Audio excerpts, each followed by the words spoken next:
Arctic and it's quite cold, and the water here at the aquarium is also chilled to mimic that natural environment of these belugas. So they do need that blubber, but they also do need to keep their muscles nice and strong.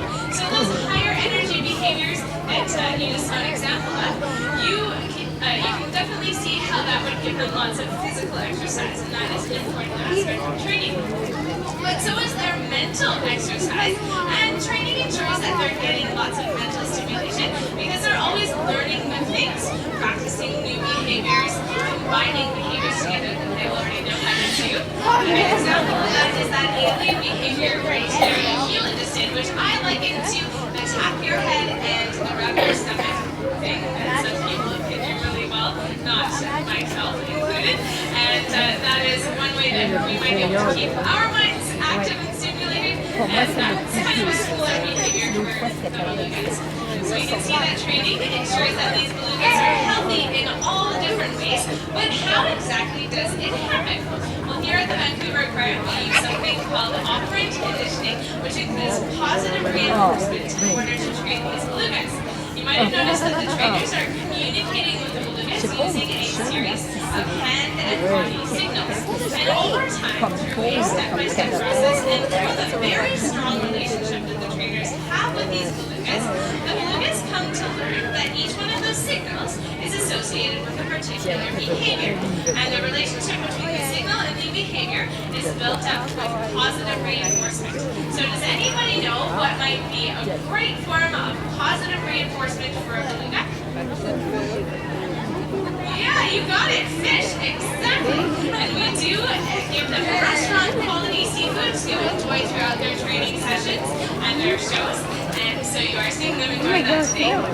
But it's important that food isn't the only form of positive reinforcement that they receive. So you'll notice that I asked you to clap with me during this show, and that is another form of reinforcement for these belugas. Positive body language like rounds of applause, smiles, and cheers, that all gives them reinforcement too. So feel free to continue to be part of the training session here today. Whenever you see something you would like to reinforce, you can definitely offer that positive reinforcement, that positive body language. Other things that the belugas do to find reinforcement include rubs and touches, sometimes even tongue rubs, and even play sessions with their trainers. But I have to tell you that I am really not the best person to speak about training because I'm not a trainer myself, and we have some fantastic trainers joining us today. So I think we should pass things over to them, and I believe that Kristen is all ready to tell us a little bit more about what it's like to train a beluga. Thanks, Madeline. Hey everyone, I'm over here giving you guys a wave so you can see where my voice is coming from. Thanks for waving back.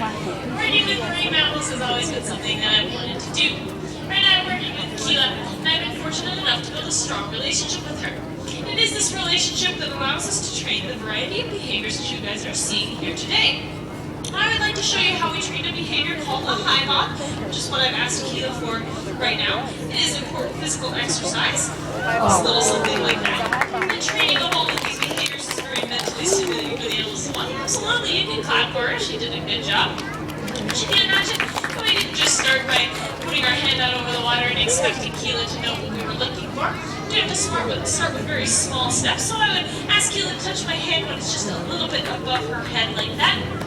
My hand is acting as a target or a point of reference for Keela to touch, and I can then gradually increase the height of my hand. Now it is important to use these small steps called approximations so that Keela builds up a reinforcement history with the behavior, or a history of success. Now eventually, Keela is going to reach a height that I can no longer reach with my hand, which is what I'm going to use. This thing is called a target pole. It's used as an extension of our arm so that I can reach an area where I wouldn't normally be able to. So when the high bob is finished, it'll look like this.